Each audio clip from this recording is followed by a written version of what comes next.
Professor Rekha Pandey is a professor in the Department of uh, History in the University of Hyderabad, and she's also currently Director, Center for Women's Studies.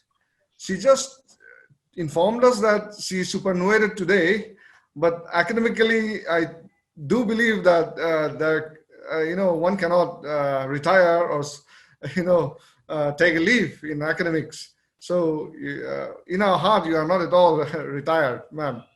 And she has done a lot of work on issues relating to gender studies, especially on Indian context. And Professor Geraldine Forbes, of course, she's a professor in the Department of History at State University of New York, Oswego, and she is also a distinguished teaching professor emerita. Ma'am, both of you, we are extremely thankful to you in accepting our request to make our program successful. I will not take much time because both of them are renowned academician and scholar, historian throughout the globe, and they do not need any extra kind of introduction. And I will pass on my time to my colleague Sir Joseph, and Sir Joseph will be the moderator in our tonight's webinar. So Sir Joseph, please take your time. Yeah, thank you, Professor Robin. Yeah, today we are indeed very fortunate to have two distinguished academics, two distinguished authors of many books and articles on women's history, especially Indian history. If anyone wants to read up on women in Indian history or women's history in general, gender studies and so on, these two names always come up in the forefront, Professor Rekha Pandey, Professor Forbes. So tonight we are going to hear from them. First, we are going to call Professor Rekha Pandey as she's just been introduced. She is from Hyderabad University. She has also come to Mizoram University Department of History. So we will be hearing from her. Her topic will be women's history in ancient and medieval India. So for all the participants, we hope that you have a good experience of this webinar. And we are going to call Professor Rekha Pandey, and she will be speaking on this topic for 30 minutes. So we are giving them 30 minutes. And for all the participants, if you have got any questions, please. 475 people, sir, by this time. Chat and the question and morning, answer. Evening, 3 o'clock also 505 people. Mobile phone. Morning, 1 o'clock. I am going to call Professor Rekha. Other universities, they are not coming 100, 150. They speak American. For Indians also, we are getting good numbers, sir.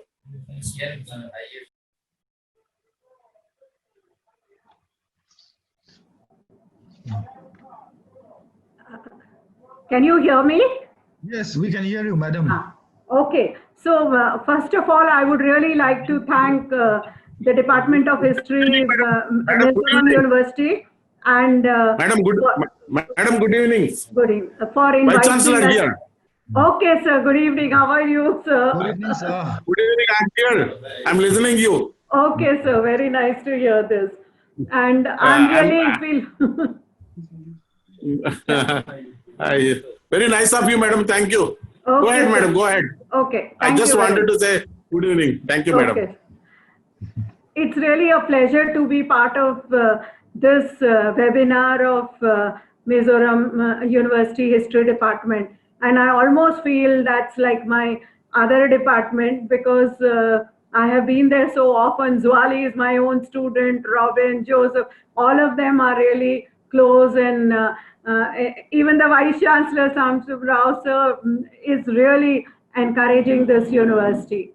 Now, getting to our topic, I thought I would divide my talk into three parts.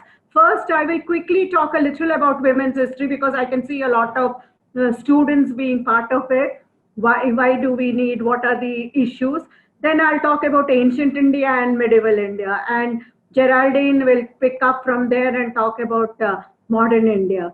I would like to really start with a quotation from Northanger Abbey. It was written by Jane Austen in 1803. And in this book, Catherine Morland, who's the one of the characters, she says, and it's very interesting. She says, "Yes, I am fond of history. I wish I were too. It reads in a little as a duty, but it tells me nothing that does not either vex or weary me. The quarrels of Pope and kings, with wars and pestilence in every page, the men also good for nothing, and hardly women, any women at all. It is very tiresome." So, this is something which has been written in 1803, that history is not speaking anything about women. And then, when you look at it, the next one, 1 minute. Again, when Virginia Woolf is writing A Room of One's Own, she makes a very interesting comment and she says, "What one wants, I thought, and why does not some brilliant student supply it, is a mass of information. At what age did she marry? How many children did she have as a rule? What was her house like? Did she have a room to herself? Did she do the cooking? Would she be likely to have servants? All these facts lie somewhere, presumably in parish registers. The life of an average Elizabethan woman must be scattered about somewhere. Could one collect it and make a book out of it? It would be my ambition beyond my desire." So, women are something which are not at all there as part of history books. And just because, women are missing in history from secondary sources, does this mean that there were no women in history? And again, because women are not there in primary sources, does it mean that women were not there in history? And therefore, in order to understand why women are missing from history, we have to really understand even the subordination of women. We have to understand how, what were the ways in which women were oppressed. Otherwise, we will draw wrong conclusions based on their absences. Now, by and large, how do we study women in, not only in history, this is applicable to all knowledge system. It is always men who define women, and it is their views which becomes very important. It is all pervasive and it has influenced human thought. And very rarely do we examine women as human, semi-human beings. We think women are not able to speak for themselves, and women are only looked upon. Very rarely did women do their own looking. And when we are studying women, we are studying women more as anomalies. So therefore, the starting point of women's history is the assumption that both men and women, though they are different, but what is historically significant is that women constitute a social group. And this is something which is opposed to a biological group. We are talking of women as a social group. And therefore, gender, like class, caste, or race, it plays a very important role in history. Now, if we look at traditional disciplines, how do we study women? Kumkum Bhavani has used a very interesting concept. She calls it edit. What does edit mean? Edit, E means we have erased the contribution of women. D means we have denied the contribution of women. I, they are invisible from the frontier areas of knowledge. And T, there is only some kind of tokenism where only few women are visible. And who are these women who are visible? Only women who are at the height, women who belong to the elite categories. There is a very interesting book which was brought out by Reader Digest. It was published in 1977, and the title of that book is The Last 2 Million Years. Now, there were 34 experts who had contributed to this book. And out of these 34 experts, 33 were men and only one was a woman. Now, the book starts by saying, man has lived on this earth for more than 2 million years. It has chapters like Man and His World, The Achievement of Man, Man the Inventor. Women word is not to be found. It is not even there in the index. So, if somebody would have discovered this book, we would come to the conclusion that, women were not existing in that civilization. Somehow, it is assumed that when we are using the word man, it includes women. But then it should be the other way around. When you use the word women, that includes man. So we should keep saying women, women, women for everything. Now, why is it that women have had no history? I would like to use a Marxist, explanation. Women have had no history because the expropriation of history becomes a very important mechanism for reproducing in the ideological sphere social inequality. Just as, Marx was talking in economic realm, the relations of dominance and subordination, saying that these are reinforced by the expropriation of the economic surplus. Similarly, when history is expropriated from women, it means that we are reinforcing male dominance. So, our perception of the past, especially when we talk of Indian history, it has always been from a male point of view. You have few Razias, Chand Bibi, Lakshmi Bai. And why are we studying these women? We are studying these women because they are performing men-like roles. In some of the books, especially undergraduate textbooks, there is a chapter on women. And what do we discuss under women? We talk of dress, jewelry, clothing, those kinds of things. So, what we have done is we have presented men's history as being universally human. But the fact is that all the concept, priorities, all this reflects male interests, concerns, and experiences. So we have ignored women in history because there is an assumption that women did not play any part in history or they were behind the scenes. So we continue to get a very partial picture. History is only his story. It is not her story. We are not saying that, it should only be her story or his story. But unless we add to both these, our understanding of past will be very partial and biased. We need to make our history our story rather than just his or her story. Now, what is very important is you have this big divide between public and private. Activities which are mainly female, they are regarded as being unimportant, they are unworthy of study, and they are outside the purview of the academic discipline of history. The general principle of a patriarchal society is that men work in the public domain and women are in the private domain. And it is the public domain which is very important. Therefore, women only become, passive participants in the whole historical process. So what is the aim that we are trying to do with women's histories? We are trying to restore women to history and restore our history to women. When we look at Indian history and when we are talking about women, three major concerns are, periodization. The kind of periodization we have in ancient, medieval, modern. Does it really apply to women when we are talking of women's history? When we are looking at categories of social analysis or when we are talking of social change, just because there is an empire which is changing, a king which is changing, a dynasty which is changing, does it really bring about a change in the lives of women? These are certain important questions.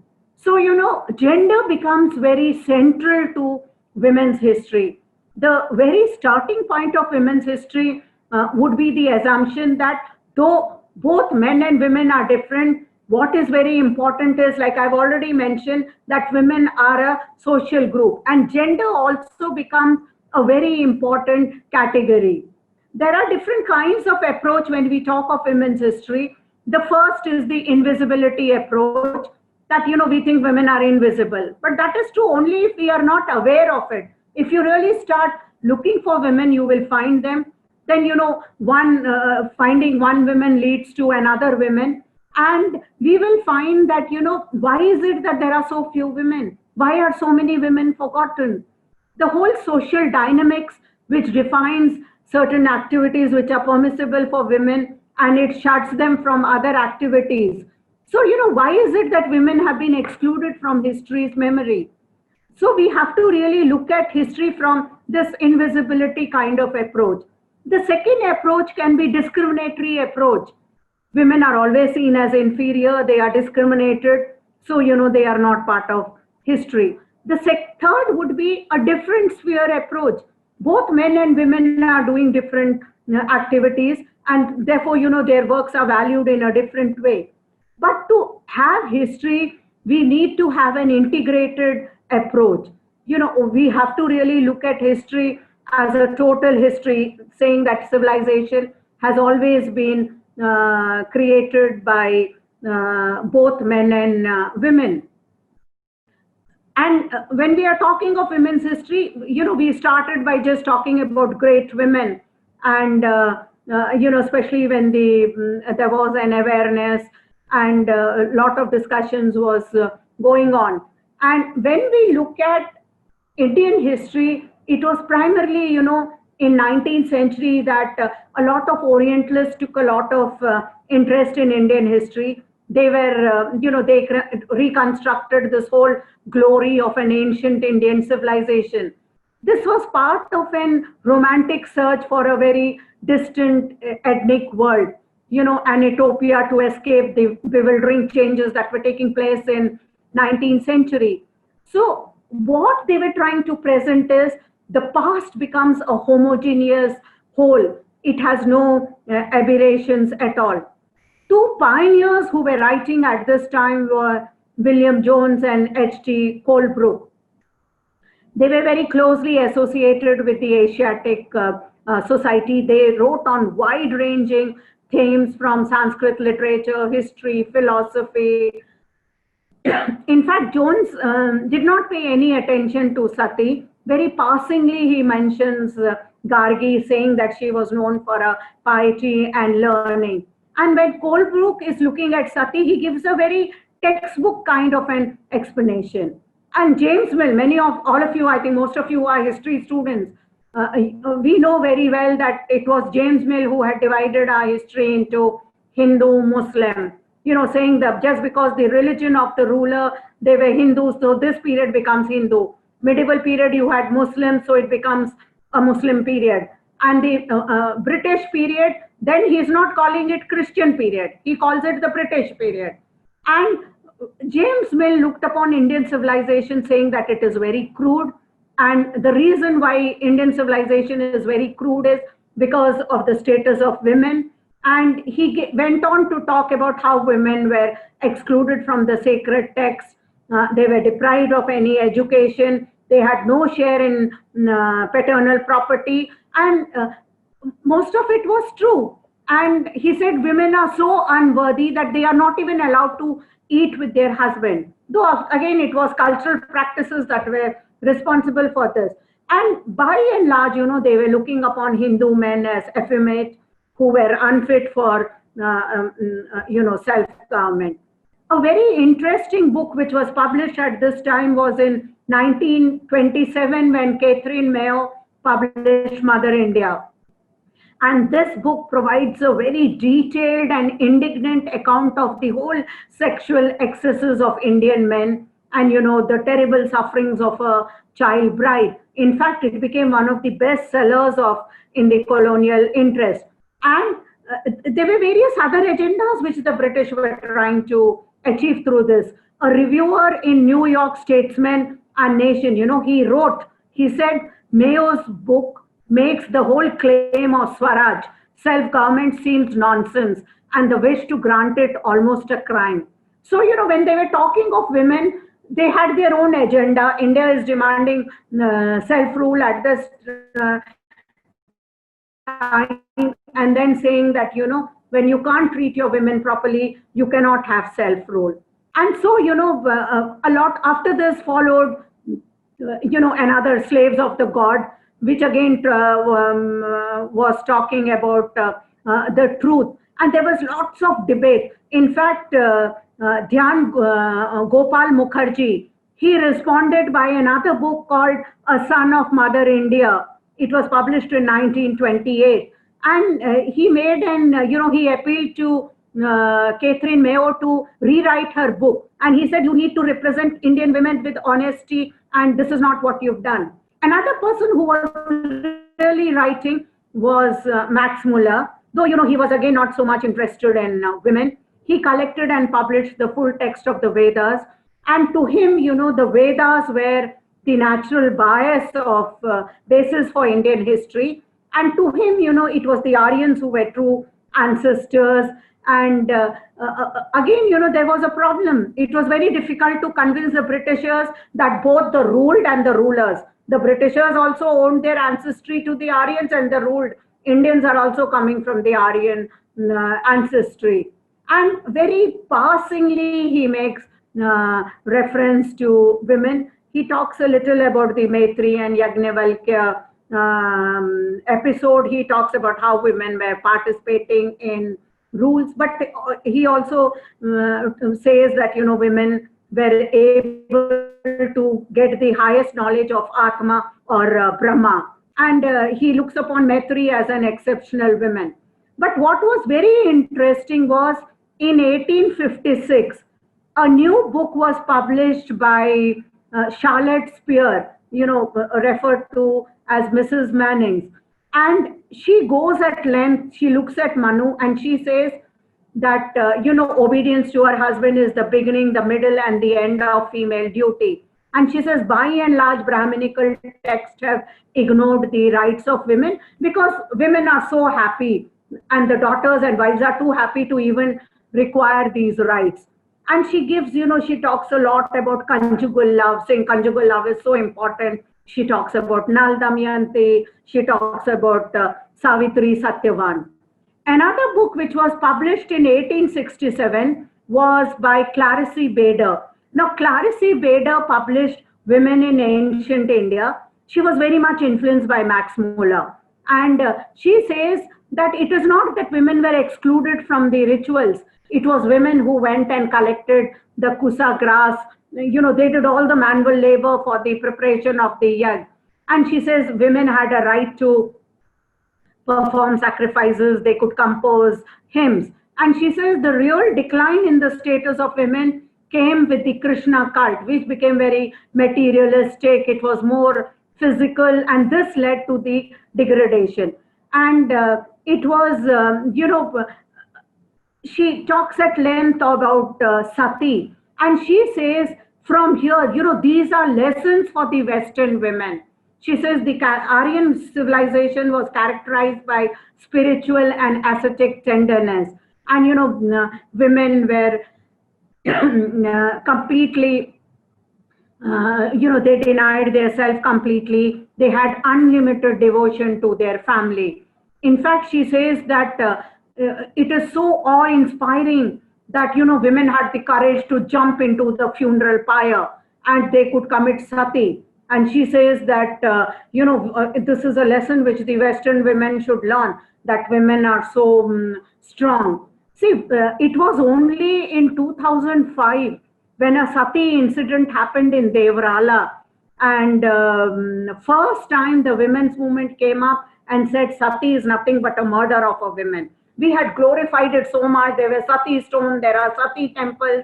And Clarice Bader is saying that, look, these are lessons for the Western women to see how Indian women are brave. And then, she says that, yes, women were sitting and listening to discourses. They were attending. But because of their decorum, they could not, it was not permitted for them to answer directly. And she says the reason Hindus preferred a son to a daughter because the daughter could not perform the funeral rites. And what, the Britishers were really trying to, all these books were written with a certain agenda. And what the Britishers were doing, the whole effort was to make the so-called natives not only understand their laws, but also appreciate the efforts made by the rulers.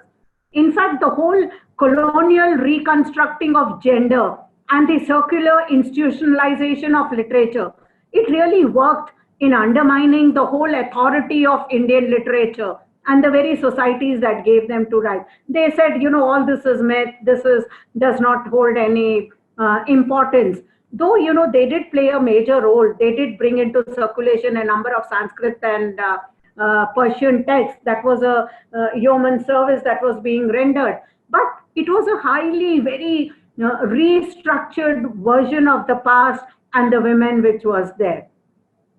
Uma Chakravarti has written on this, and I am using some of her writings to talk about this. Now, what is very important is many of these texts which talk of women, they are using only the, they were Brahminical texts, and they were showing the bias of the Brahmins. In fact, rather than the actual practice of the people, they were reflecting the bias of the Brahmins, and they were mostly confined to the upper caste. They were very much preoccupied with the religious and legal question. And what they were talking, whenever women are being discussed, they are primarily discussed in relationship to the family, where the husband and wife relationship becomes very important. And it is, another kind of relationship which is discussed in the classical literature is the mother and son, Krishna. But then, again, the focus is not so much on the mother, it is more on the child. And one of the major myths which many of these texts convey is that women have to be very chaste. And if women are very chaste, they can deal with any kind of situation, any adversity. And this gives a lot of power to women. In fact, if you look at the stories, Damayanti, there were 5 men who dressed up like her husband and came, but she was able to identify her real husband because she was such a, chaste woman. Again, all of us know the story of Savitri and Satyavan. Savitri follows Yama till Yamlok gets back the kingdom of her in-laws, because she's such a chaste woman. Arundhati, again, when Indra comes to seduce her, she converts her seducers into children. Only Ahilya could not see this deception. And as a result of this, it is not Indra who is punished, but it is Ahilya who is turned into a stone. So, these are the kinds of women that are depicted. But in the Mahabharata, yes, you have women who are neither passive, they are neither chaste. Kunti has conceived outside the marriage. Draupadi is a very different image from the fidelity of a single male. And she questions the whole Sabha, saying that, when she is disrobed, she wants to find out. She says, did Yudhishthir put himself before, betting me? And they said, yes, he first put himself. Then she says, when Yudhishthir put himself as a bet and he lost it, so he becomes a slave man. And I am a free woman. What right does a slave man have over a free woman? She argues with all the elders in the Sabha who are sitting there. And finally, as a sign of protest, she leaves her hair open and she says, I'm not going to tie it till you take revenge. So, we have to understand that all, our ancient society is a very patriarchal society. And overall, there is so much of women definitely have a secondary status. And the son becomes very important. In Atharvaveda, there is a prayer which says, oh God, grant us a son here and a daughter elsewhere. And, when the wife becomes pregnant, the husband prays along with the wife. He says, unto thy womb, let a fetus come, a male one, as an arrow to a quiver. Let a hero be born to thee. And then, so many vrats are prescribed for women. Punsevan rite is something so that a male child may be born. They talk of so many, kind of where, the demon can convert a male fetus into a female fetus so that a girl is born. And there are so many prayers to make this women give birth to a daughter. In the Parsa Smriti, the husband recites, he says, thou art Ida, the daughter of Mitra and Varun, thou strong women to whom has born a strong son. Be thou blessed with a strong children, thou be blessed with strong sons. Till today in India, in many rural areas, you always give the blessing, may you be the mother of 100 sons. And if let there be lot of blessings, and you may have a large number of sons. Now, why is it that the son is so important? According to the Hindu philosophy, a grahast has to discharge 3 debts: one to God, to sages, and to his ancestors. And then he retires into vanaprastha. And sun becomes very central to this way of life. And it is only, to a son. A son is called Put, Putra. The word Putra coming from Put, meaning a person who saves you from hell. So, on your son, you can put all your debts, and then you can go to the other world. You cannot put your debts on your daughter. And so, it says, there is a prayer in the Vishnu Smriti which says, through son, a father conquers the world. Through a grandson, he obtains immortality. And through a son's grandson, he gains the world of the sun. Even today, when a grandmother sees the birth of a grandson's son, there is a custom in many parts of India where you donate small chairs made with gold to a Brahmin. So, it is so important to have a son. And there is, something which is throughout there. So it is a very patriarchal culture. In the later Vedic period also, we find that it continues. And a wife, the Ateria Brahmin says, the sun is a boat of salvation, a light of the highest heaven. A wife is a comrade, but a daughter is a misery. And it is very interesting to see, I'm running out of time. I've still not come to the medieval period. Even Buddha, I will not go at length, though, Buddha was brought in so many changes, but initially he considered women to be inferior, and there were a lot of restrictions which were put on women. Now, let me quickly come to the medieval period. Again, in medieval period, we have all these ill-founded notion of women as a group. They continue to remain unchallenged for a long time. But definitely, the condition of Muslim women was slightly better because, Islam was very much against killing of infant girls. And they were, marriage was a contract there. It was not like Hinduism that you're married for 7 lives together, and we treated the widow so badly. It was the women who was responsible for the death of her husband. And we find that these kinds of practices did not exist. But then the other ills of the society where there was a tolerance to polygamy. And there was a system of unrestricted concubinage, which had a lot of impact. There was slavery which was existing, and if the master had children through the female slaves, he had to set them free. But again, Islamic law strictly enforced seclusion and veiling of women. And it also permitted pre-puberty marriage. So a lot of, common ordinary girls, the princes were educated at home in the parda, but a lot of ordinary girls and all were withdrawn from education. And we find that slowly, all these practices like child marriage, bride price, they became very common among the lower classes. But, many of these restrictions really did not apply to the lower classes. You had among the peasants group, pastoral class, Jats, Ahirs, Mewati, women were doing all the household work. They were also working in the agricultural farms. Though, we have a lot of edicts, and Akbar hated this practice of sati. He tried to discourage it. But then he said only those women who want to voluntarily commit sati can do it. But it's very difficult. The whole aura, the way we have built up, sati was treated as such a great women. Now, if you look at the text of that time, there are 3 kinds of women who are depicted in medieval period. One, you have a woman who's fighting for herself. individual women like Razia, she fought tooth and nail for herself. She tried to do away with the monopoly of the nobles, which was there, the Chalgani nobles.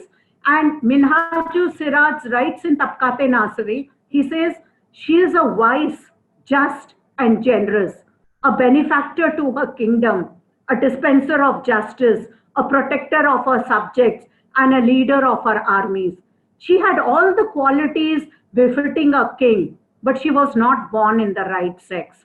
So there was so much of a bias against a female ruler. The second category of women we had, a woman who's not fighting for herself, but she's fighting for her husband.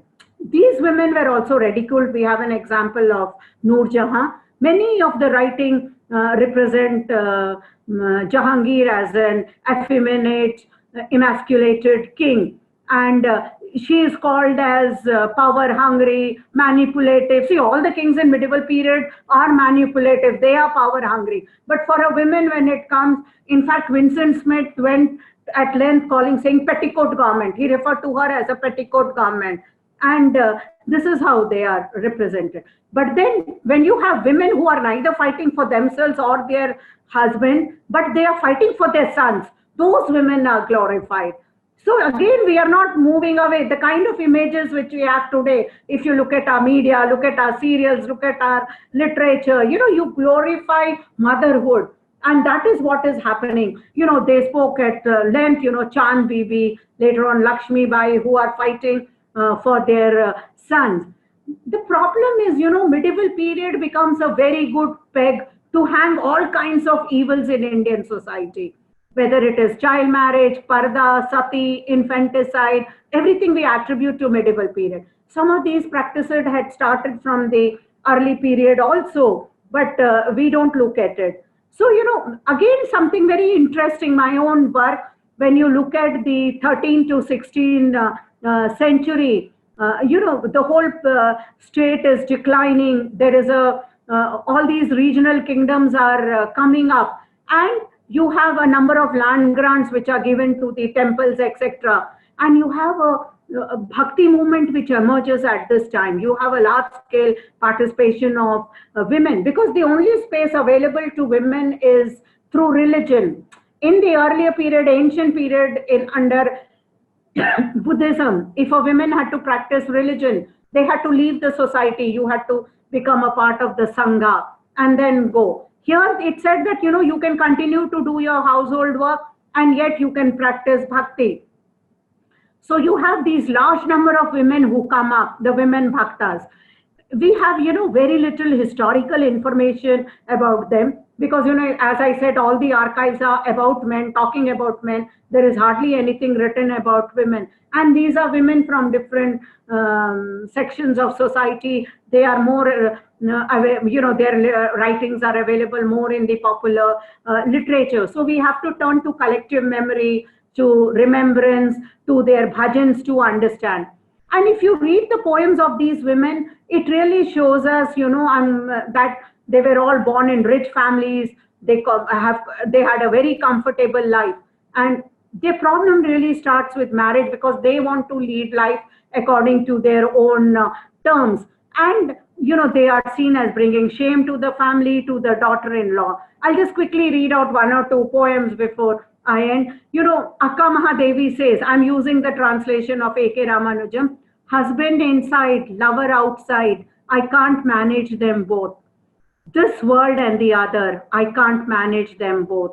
O Lord, white as jasmine. She refers to Mallikarjun. O Lord, white as jasmine. I cannot hold in one hand both the round nut and the long bow. The whole conflict between being a householder and the bhakti. And she says at another place, I love this handsome one. He has no death, decay or form, no place or side, no end nor birthmark. I love him, oh mother, listen, the Lord white as jasmine.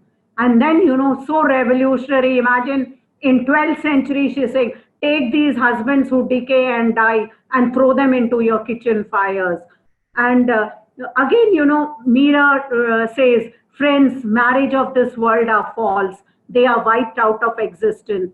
Wed my indestructible one, the serpent death cannot devour. So, what these women are doing, I have written 2, 3 books on this, and you can read them. I'll just quickly sum up what these women are doing. They are trying to negotiate patriarchy. They are escaping from the demands of domesticity by creating these autonomous spaces for themselves.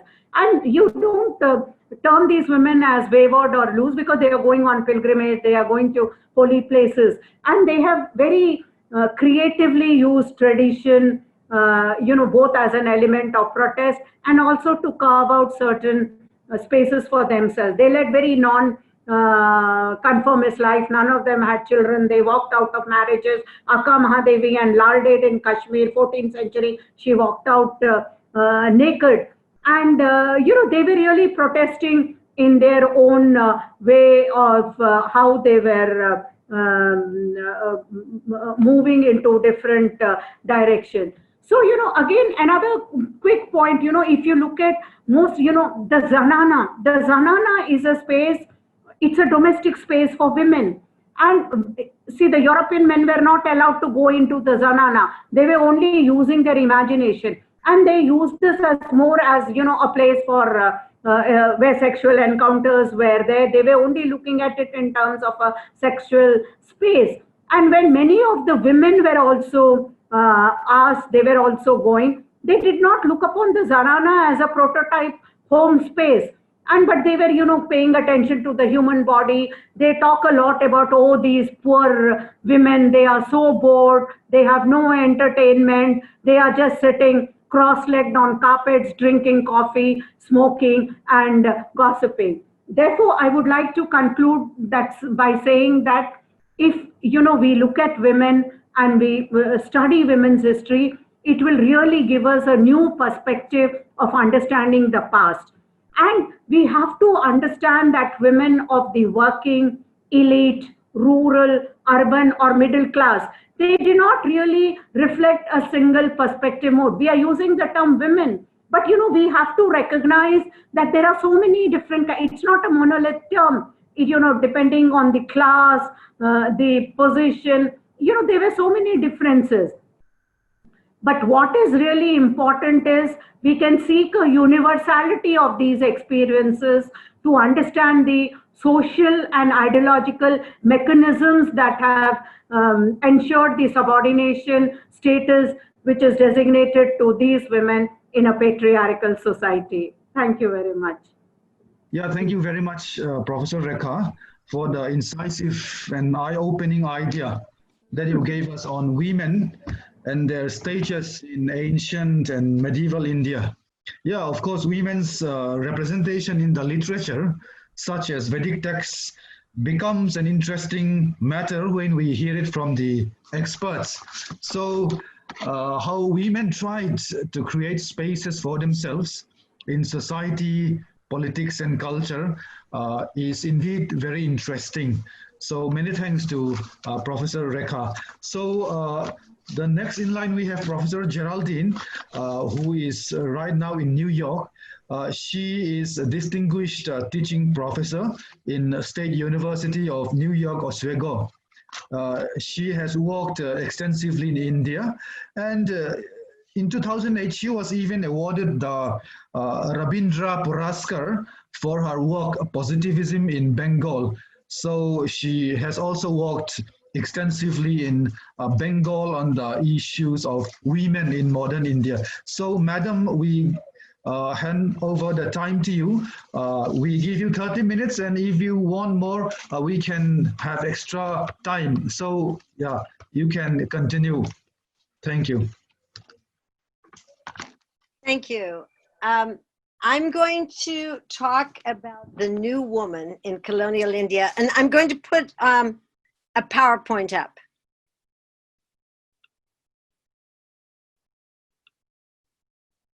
So have you got it now? Yes?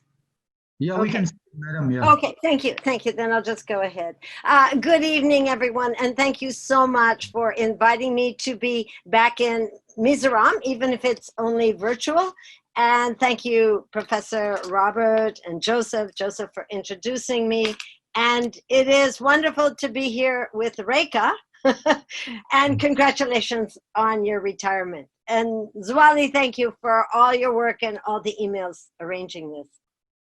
All right, in the, just going to go, oh, I'm sorry. We're just getting this ready.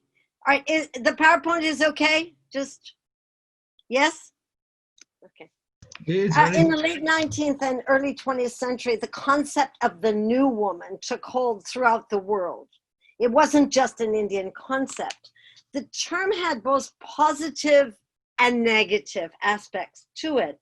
And it was about, really, the new woman described the educated women who were pushing against the roles and behaviors prescribed by society. There's a vast difference from country to country, but what is significant, sorry, I had some noise there, sorry. What is significant is that these new women, we can find descriptions of them from India to China, from the United Kingdom to North America. Education and modernity were key ingredients in the creation of the new woman. But as I mentioned, there's huge differences from society to society. In India, it was those regions that were the centers of power, the new centers of power under colonialism, where we have the first kind of new women emerging. They were regarded as the creation of upper caste, upper class men who wanted to take advantage of new opportunities offered by the colonial government.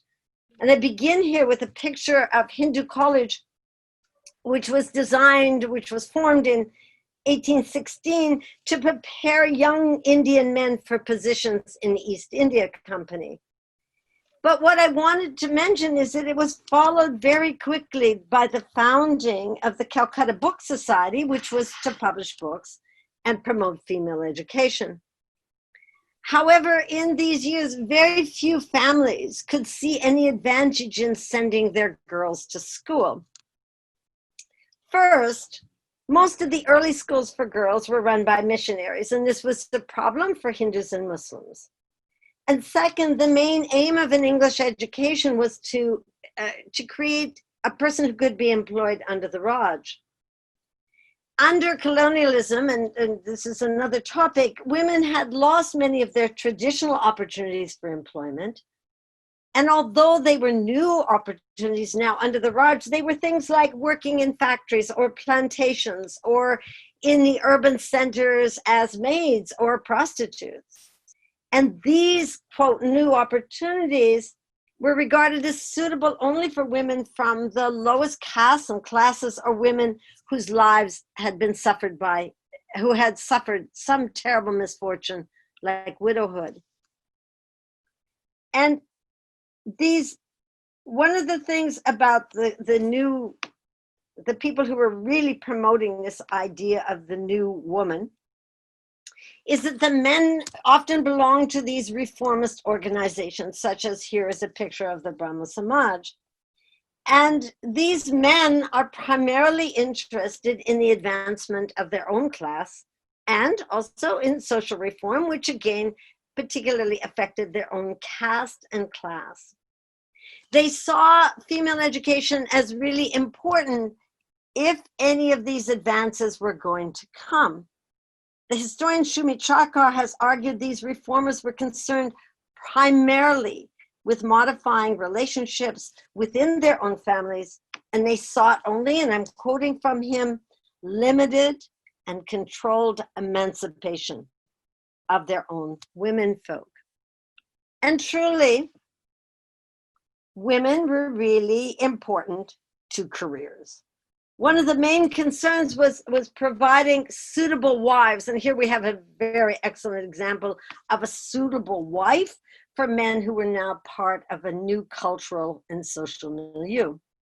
These women were helpmates. They were comfortable. They were in these kinds of settings where they were mixing with men, taking official positions, speaking English. It's something that Hannah Papanek, as a sociologist, called the two-person career, where the wife does an enormous amount of unpaid work to maintain and advance her husband's position. Now, what I wanted to say is that despite our misgivings about why people wanted women to get educated and about the kind of schools they attended, what is really interesting is that women pursued it enthusiastically. And there are many, the earliest autobiography of a woman shows how much she wanted an education, not for a career, but because she wanted to read the scriptures. Judith Walsh has argued that the supporters of women's education represented and advocated a new patriarchy, a patriarchy that reformulated the domestic world. Education made it possible, Judith Walsh writes, for these women to read texts and begin to consider their options in the process to shape their own lives. Now, I'm going to just turn, and I want to say this is where I think I'm really on thin ground as a historian, just kind of learning. But in Northeast India, especially the areas where missionaries were most successful, we find a different pattern of female education. While missionaries began their work in Assam in the Northeast in 1830s, it was not until the 1860s that they felt they were successful in gaining converts. Then their work advanced with the political control of the colonial government. So I'm going to mention the first school we know of for Naga girls was begun by the American Baptist missionary Mary Clark in 1878, but it attracted only a few students. When the Baptist mission moved to Impur in the 1890s, they opened a new training school designed to prepare young men from different tribal groups to be teachers and preachers. And this is a photograph of the early school in Impur. Now, in terms of what the missionaries wanted in terms of education, first, Bible women, which we have on the left of the screen.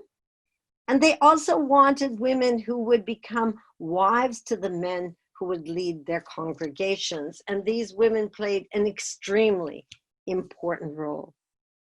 So now just my little venture into the Lucia Hills, missionaries came in the 1890s, and we know enrolled both boys and girls in school by the end of the century. Notably, 2 girls passed the lower primary examination in 1904, the first time the lower primary exam was held in the Lucia Hills. The missionary, Mr. Lorraine, argued that the church could not develop on sound lines until women were a part of it. And we know that among the early girls educated were daughters of chieftains, men who had begun to see female education as valuable for status enhancement. Just in Mr. Heslett, the superintendent at the Lucia Hills from 1913 to 1917, was especially keen on the education of girls. And he supported the appointment of single women missionaries to encourage female education. The first batch of these single mission women arriving in 1913. Now, when girls' education was supported, it was to be an education that made them better housewives. And if they were to pursue education and jobs, the jobs that were acceptable were medicine and teaching. Those were what were deemed appropriate. And this was true of all the education for girls, whether we're talking about in the Northeast or the plains of India. the next slide.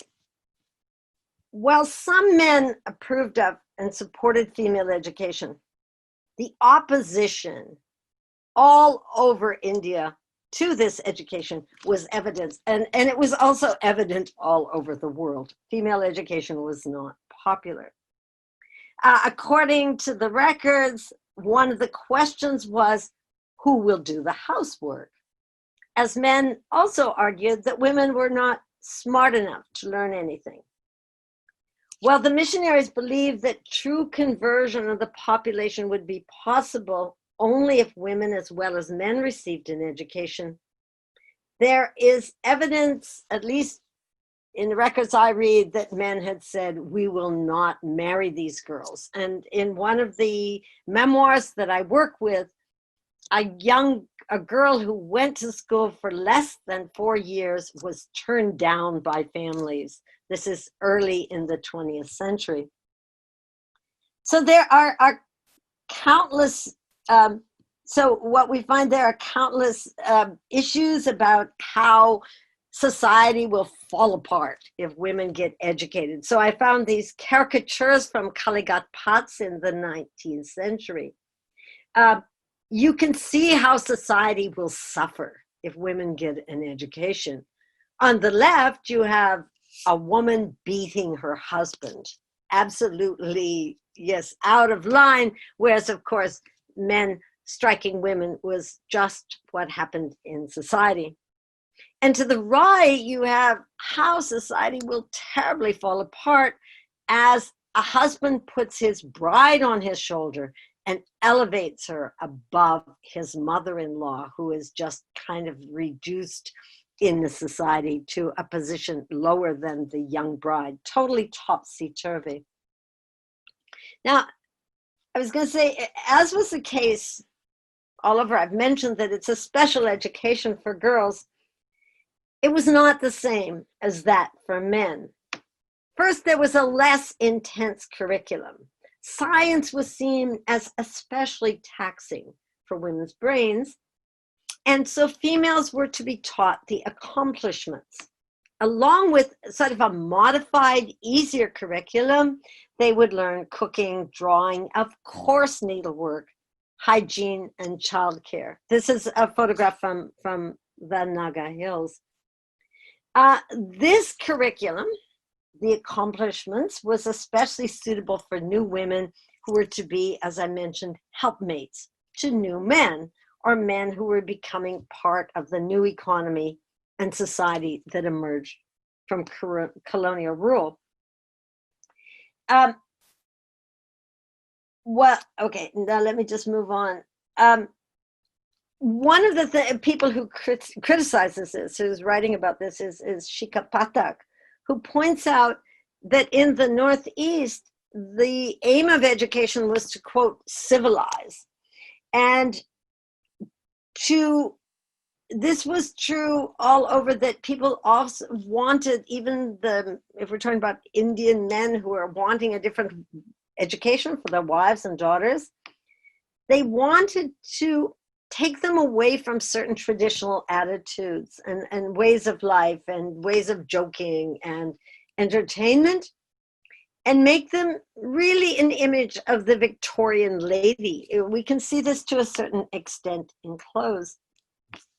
All right, and I want to just make a couple of comments about dressing for new roles. And if there are historians out there who want topics, I would love so much more work done on the whole issue of dress and change in dress or dress reform that in these different regions.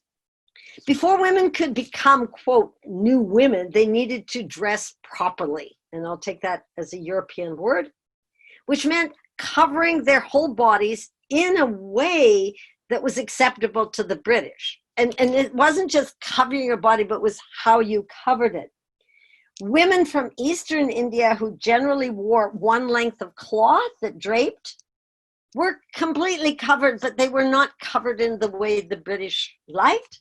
So we find here this kind of change, and this is Gananandini Devi in 1872, who accompanied her husband, first Indian member of the ICS, to Bombay. And there she adopted a new way of wearing the shadi with a blouse and draped in a way that was very similar to that worn by Parsi women. So we also, I wish I had more photographs of this, but kind of thinking about Northeast India, the idea that the way that women dressed, often with one piece of cloth or two pieces of cloth, was unacceptable. In the missionaries in the Naga Hills had a great debate about what clothes should they bring for women, and they adopted, as you see on the right, that a proper way to dress would be the way the shadi was worn. So you keep having these efforts to clothe women in ways that the missionaries see as totally covered. I wish I had more pictures of Mizo women from early in the century. I've taken this from the book of Patwau and von Schendel, but they talk about women adopting a kind of hybrid dress, and here you'll particularly see this photograph. You can see her wearing the shoes. The missionaries revived the art of weaving, and as they talk about in this book, The Camera as Witness, that women became the bearers of ethnic identity by dress, wearing a blouse and a sarong with traditional patterns. So what I wanted, and I know I don't have that much time, but I think I have another 10 minutes. All right. I want to now talk about three women, and these are three new women. So you get specific examples of what these women faced. All three of them born in the 1860s. I've chosen three women who all became medical doctors. And we have things that they themselves wrote, which I think is really important about their lives, which gives a picture of the obstacles they faced as new women. I'm going to begin with Kadambini Basu Ganguly, who graduated from Calcutta Medical College in 1886. Her father was a noted reformer in the Brahma Samaj. He believed in female education, and he oversaw her early schooling. She married a widower, Dwarkanath Ganguly, a staunch Brahma Samaj member, and the man who had fought for her right to appear at Calcutta University's entrance exam. She was the first woman admitted to Calcutta Medical College. And in 1886, she was awarded a particular degree. It's like a new name. It was not a degree that existed. She was awarded, it was called the Graduate of Bengal Medical College, and established a private practice. The second woman I want to mention is Anandi Bai Joshi, a Marathi woman who graduated from medical college, but in this time, 1886, she studied medicine in the United States and graduated from in Philadelphia. Now, her life is very different, although again, her father allowed her to study with a missionary who came to teach the boys in the home. But she was married at age 9 to a widower who was 17 years her senior. Gopal's goal was to have his wife qualify for a government job, so he became her tutor. We know that she was pregnant at age 12, had a child who died in infancy, and for some reason was not able to conceive again. Noticing her aptitude for learning, Gopal wrote to American missionaries asking if they could arrange for his wife, his very intelligent wife, to study in the USA. His letter was published, and a lady called Mrs. Carpenter responded. Gopal was transferred then to the Postal Service in Calcutta. She went with him, and was corresponding regularly with her aunt, Mrs. Carpenter. 3 years later, Anandi Bai went to the United States to study. She graduated in 1886, but died the following year without practicing medicine. The third woman that I want to talk about, Hoimabati Shen, was unlike the other two women in that she did not go to a real medical school. She didn't go to a medical college, she went to a medical school. But she was like them in that her father also thought his brilliant pet daughter should have an education. And so she got to study with the boys when a tutor came to the house. She was married, though, at age 11. She was widowed the next year. And then, after a rather difficult life, moved to Varanasi, where many widows lived, learned there of the Brahma Samaj, that they were educating widows, and she tried to get their help in educating her. She has a rather torturous number of years. Finally, she remarries because everyone thought adult widows should be married. Once she's remarried, she manages to get into Campbell Medical School, graduating with a degree of, it's a vernacular degree that no longer exists. It gave her a 3-year degree in Western medicine, and it was open to girls who had no formal education. I'm going to say something, about each of these, just a minute. Okay, so let me move to talk about Kadambini. She was admitted to medical college, but those who opposed admitting girls really didn't suddenly become converts to gender equality. Ghulam Murshid said that when she took her exam, one of the examiners who did not want women in medical college failed her by 1 point. Now, she received a degree, as I said, a special degree that no one else had. She could practice medicine, but the stigma of not having passed continued to affect her. She was, according to all accounts, successful as a doctor, a good doctor, a great wife, a mother, 5 children, 3 stepchildren. But despite all this, the Orthodox magazine Bangabasi wrote an article indirectly calling her a whore. She won the libel case, but if you think about how horrible this was for such a respectable woman, and it's, I think, illustrative of the antagonism towards professional women.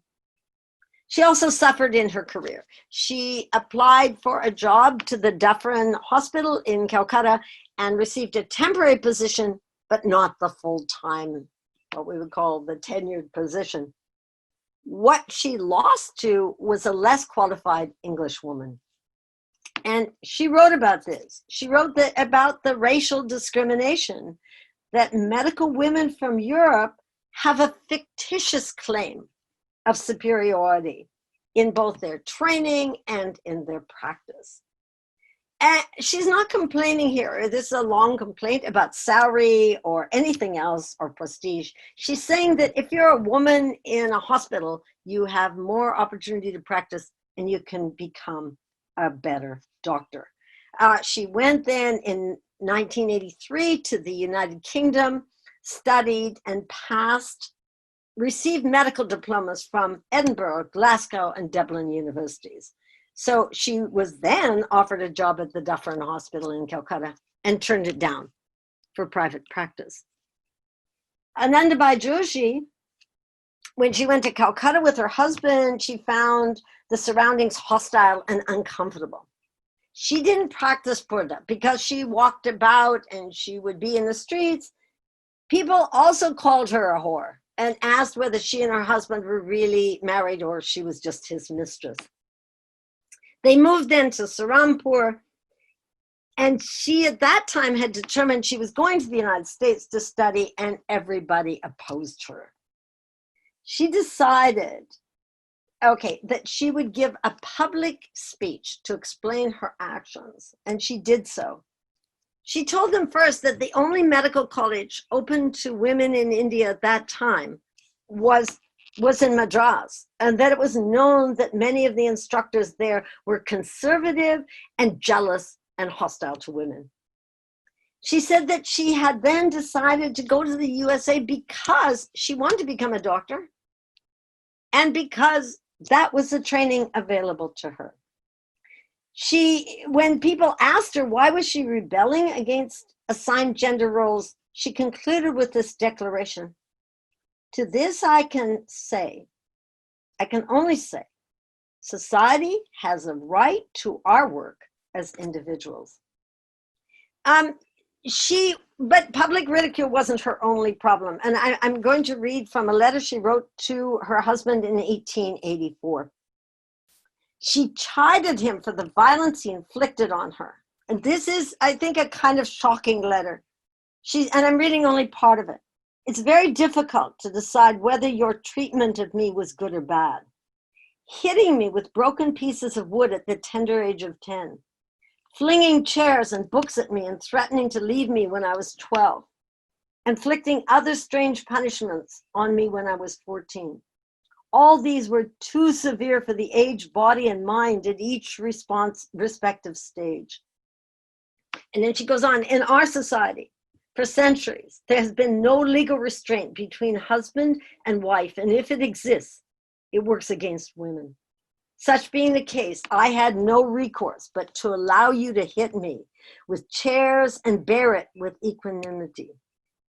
And then she goes on and says, a woman has no right to say anything to her husband in those conditions. Okay, Hymabati Shen, rather quickly. She was fortunate to be hired as the lady doctor in charge of the Dufferin Hospital for Women in Chinsura. Practicing in a women's hospital was a respectable career and provided a degree of protection from sexual harassment, but only a degree, because women were at the mercy of male superiors. When she was first appointed, the assistant surgeon, Dr. Mukherjee, would come to the hospital and talk to her about what she says, shameful diseases, that is, venereal disease. She told him she could read about these in books, and he persisted.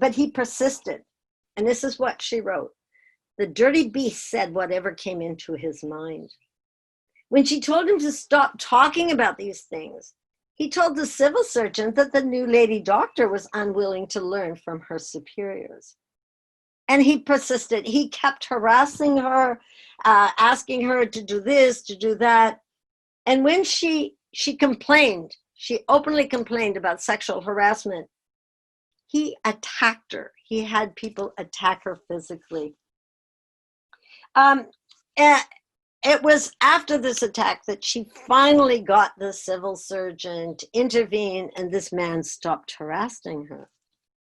So she found protection from sexual harassment only after, like, the second case of appeal.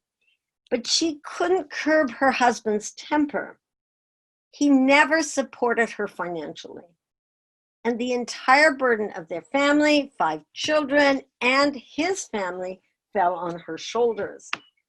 One day when she was particularly stressed, she found the husband had told the maidservant to leave.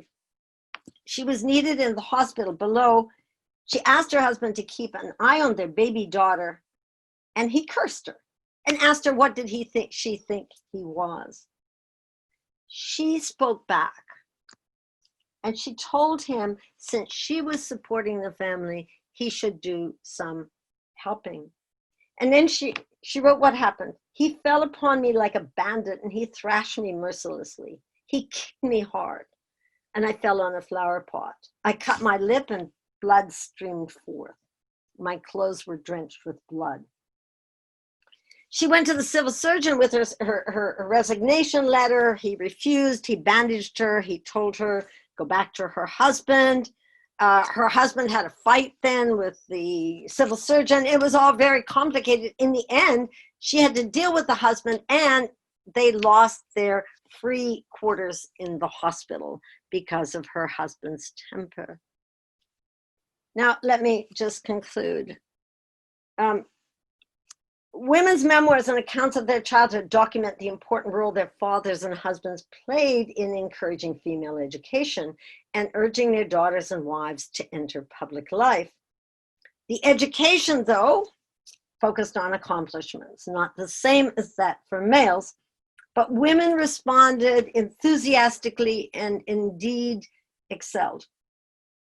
In some cases, they exceeded the goals of those who had pushed them in the beginning. And while their husbands and fathers believed these women, their daughters, their wives, should become new women, these women faced the resistance often of other people in the society, often even from their own families. They faced verbal, written, and physical harassment for venturing beyond the approved sphere for women. During their training careers, they faced gender and racial discrimination.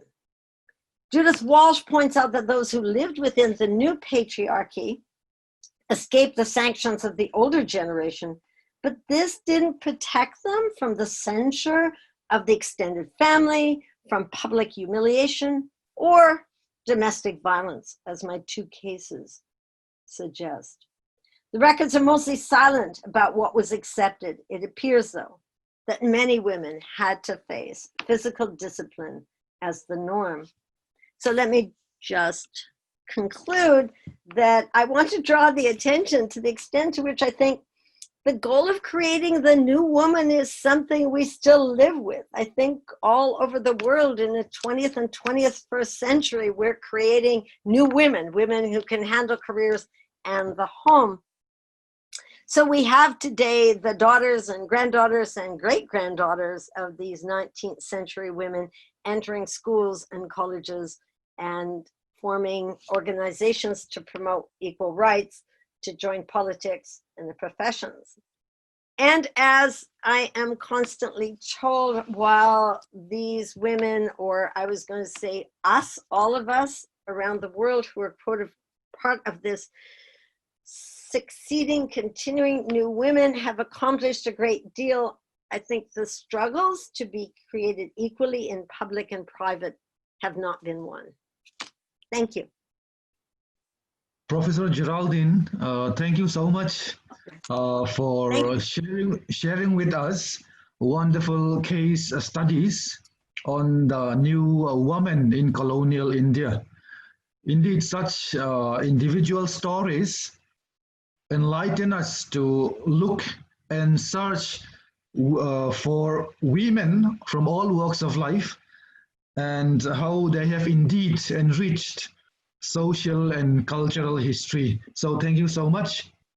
We have received a number of questions from the attendees, but as you can see, we will not be able to take all the questions. I will read out two questions for Professor Rekha, first of all.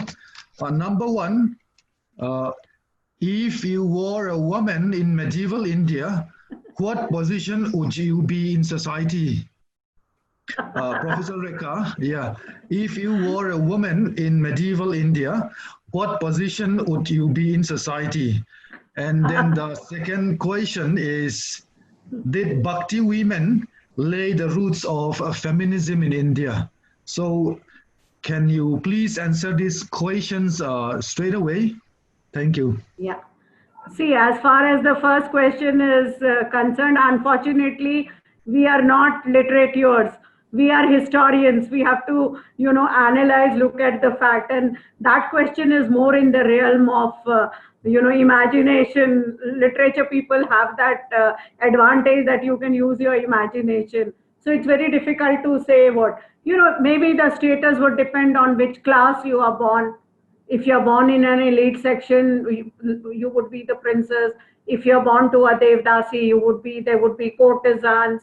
There are ordinary women, peasants who are working in the field. So, the status of women depended on which class you are born, which society. And, the kinds of restriction which were there, it varied a lot from class to class. It was certainly not the same. The Devdasi women had the freedom to, they were the only women who were crossing this threshold between the public and the private. they could easily go to the king's court. They could also move into the temple, etc. The courtesan were women, who were very much, they didn't really have to cover themselves, and which region, and it also varied from region to region, tribal women to women in the plains, etc. As far as the second question is concerned, which you said that, were these women feminists? I think that was the question. See, I'm not looking at it as these are women who are feminists, because there was, feminism is a very modern concept. It comes in more, in the modern period. But what is very important is these women wanted to lead lives according to their own terms. Yes, in a very indirect way, they wanted certain freedom for themselves. And by and large, this did not become a mass movement. None of these women had followers. None of them, had temples built in their name. They have not left except their sayings, etc. So they were really not converted into those cult figures. They are more available in the popular imagination. And what they wanted was to lead freedom according to their terms. And that is something which is very important. So the concept of feminism is a very modern concept. But if we interpret feminism as saying that, giving this right to a woman to decide what is best, yes, in a very indirect sense, these were women, who were dealing with these issues and negotiating patriarchy in their own terms.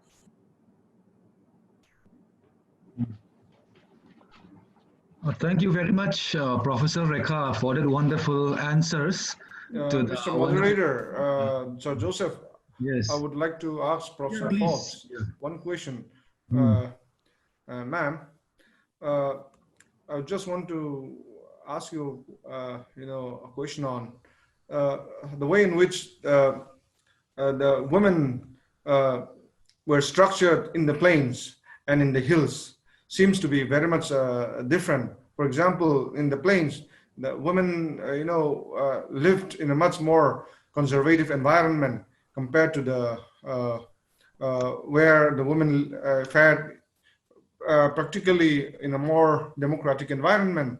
So how do they both fit into the larger colonial setting? Jerry, you have to unmute. Yeah, I am. Madam, please. So, all right. I was going to say this is a topic that there's a lot of discussion of. All right, so we can say, and again, we're talking about hills and plains, which, as you know, are really broad generalizations. I think what I find really interesting is, say, in Mizoram, which is now Mizoram, the first schools had boys and girls together, right? They were in the very same class. So it was later that they did a separate school for girls. Whereas in the plains, girls could not go to school with boys. So we have some real differences in terms of like exactly what people felt it was acceptable. What I would argue is that in both places we have the concept of a new woman, which is influenced from the outside. The idea of this new woman was educated in, for example, thinking about like cooking and sewing and weaving as part of an education. The idea is we want new modern wives, I guess this would be the way, and we want somebody who's going to be able to help the husband's career. The female is seen as secondary to him. So that's where I would see the similarity is in the object that you want to create. Now, what I perhaps not sure came out so much is that if we actually look at women themselves, they take that education and often run with it. They do things that were unexpected by those people who wanted to create the new women.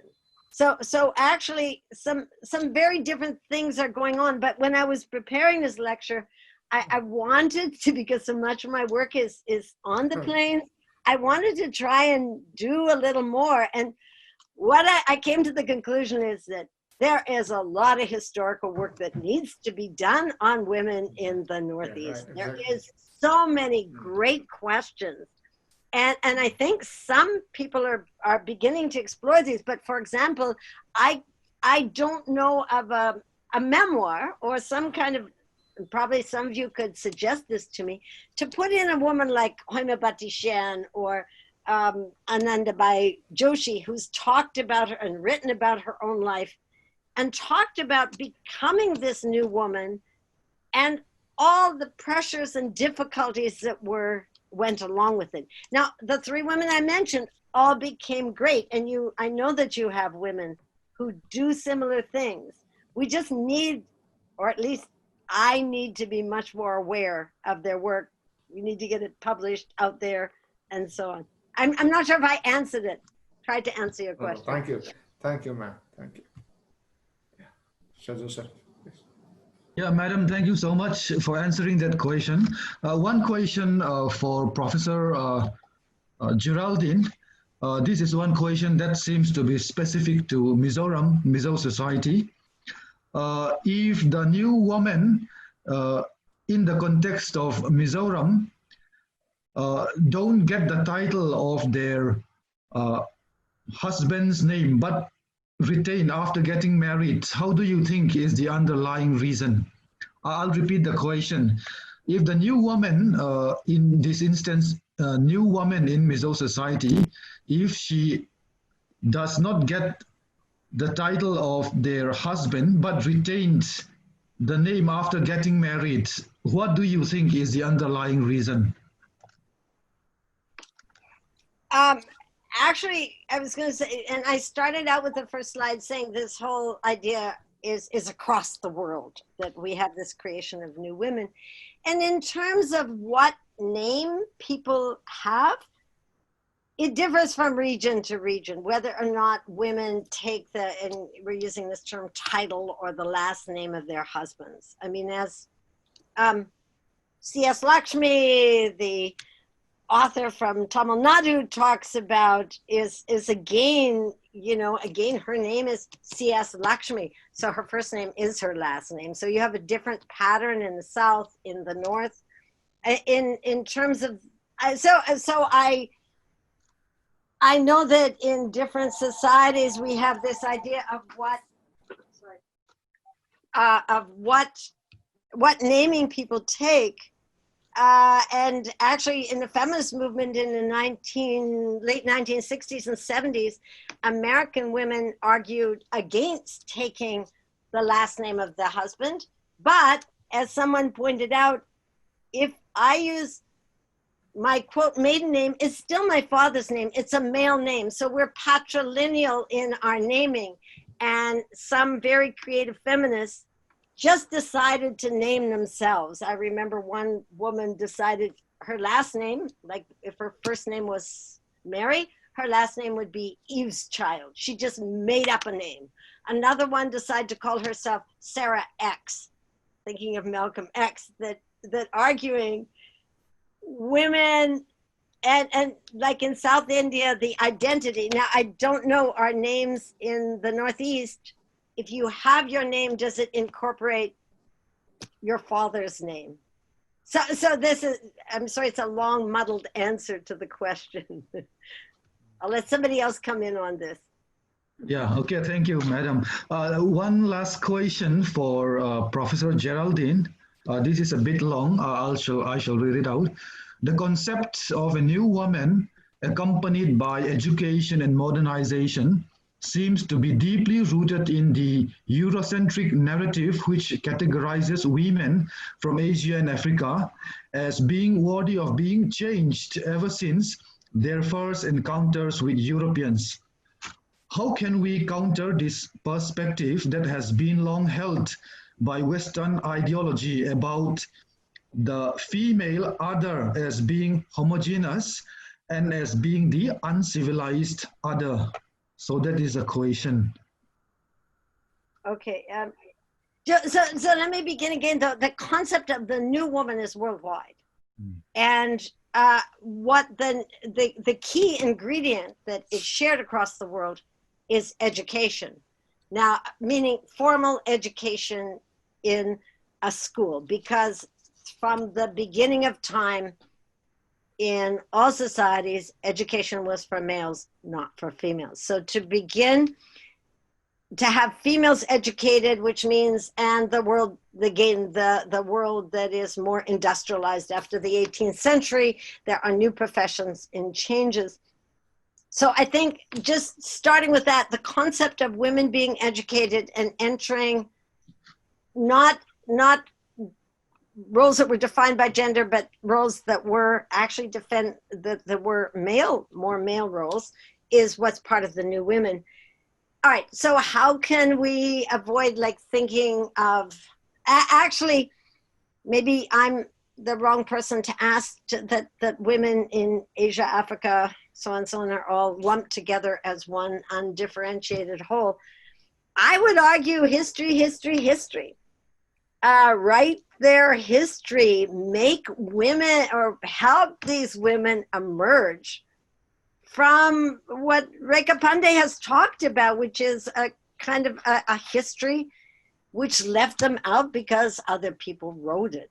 But this is true of many different groups. We don't have a lot of histories of boat builders, or, I mean, we have histories maybe of boat designers, but hardly of the men who were building boats. So lots of work is left out.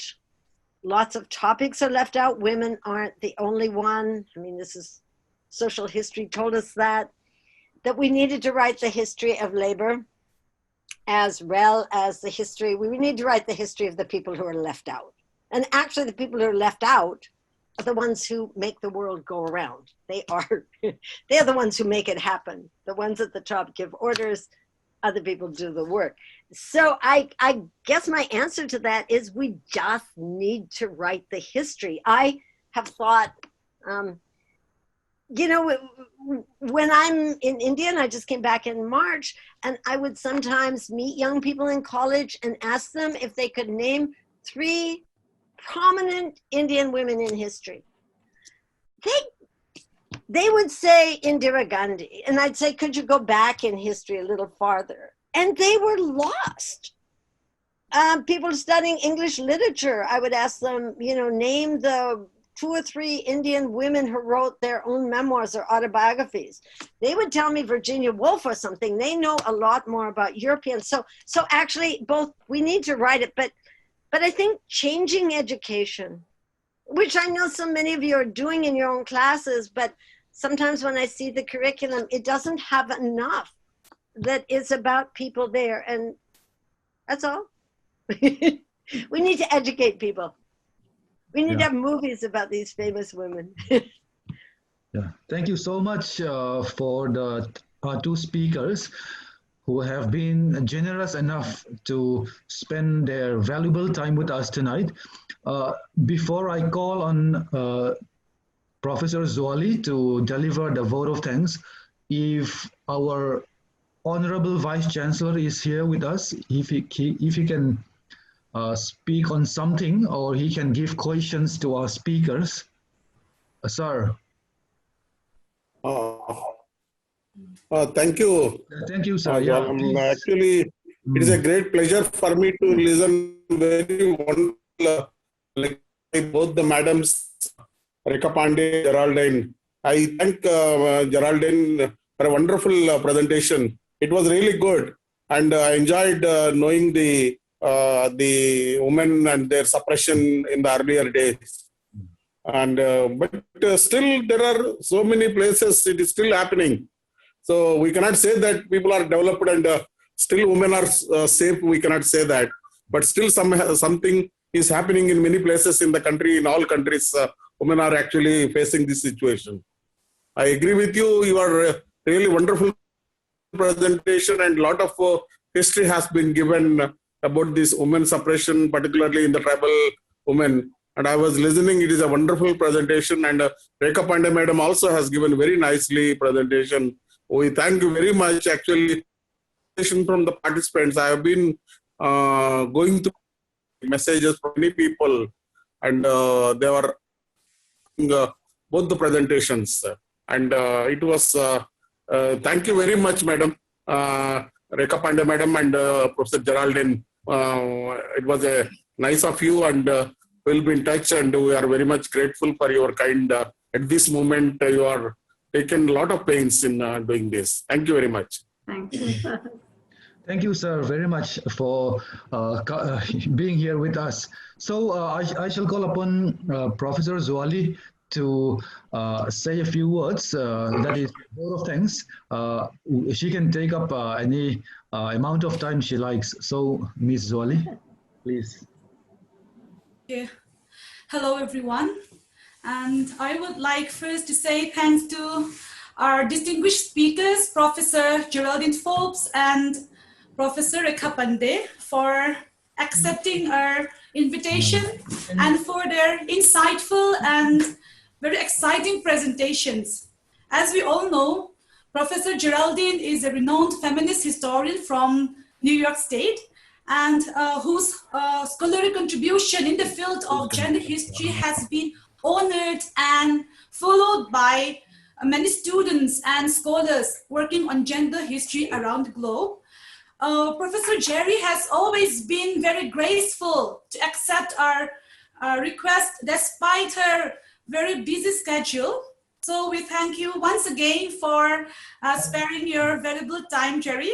And we also feel a sense of pride in having you as a speaker for this webinar. And Professor Rekha Pandey, as we know, she is also one of the well-known feminist historians from Hyderabad, India, having conducted a wide-ranging research in the field of women and gender studies. And Rekha Pandey is one of those feminist historians in India who has been actively participated and invited to speak in various webinars since the COVID-19 pandemic lockdown in India. And so we are very fortunate to have her as our speaker for this webinar. And we thank her for her valuable time and for always being an ardent supporter of her department. So I must also mention here that today was her last day, her last working day in the university. So I would like to take this opportunity to congratulate her for the great achievement and all the efforts she had made in the field of women and gender studies. So we wish you the best in your next phase of life, ma'am. And then I would also like to express our gratitude to our Vice Chancellor, Professor K.R.S. Sambasivarao, for giving us the permission and inspiring us to organize this kind of program, and to our Registrar, Professor Nundanga, for his kind support and encouragement. And our sincere thanks to Dr. Somtea for his contribution in making this webinar possible. So we thank him for sacrificing his valuable times, as he has been untiringly helping us in solving all the technical issues. And we are also very grateful to our colleagues, Professor Orestes, Professor Mahmura, Professor Dr. Prem, Dr. Mimi, and from Tribal Studies, Dr. Pui, Dr. Julia, and Ms. Daumai for the support and cooperation. Last but not the least, to all audiences. Tonight we have more than 500 participants from different parts of the globe. So it is because of your interest in attending this webinar that make our program a successful one. And we are also sorry that we could not accommodate some of you because of the limited space in Zoom. So I thank you, all the audience, for joining us in this webinar and for taking your time in patiently listen to the presentation, and for your comments and for your contributions in the discussion. So thank you once again, and goodbye everyone. Okay, thank you. Yeah.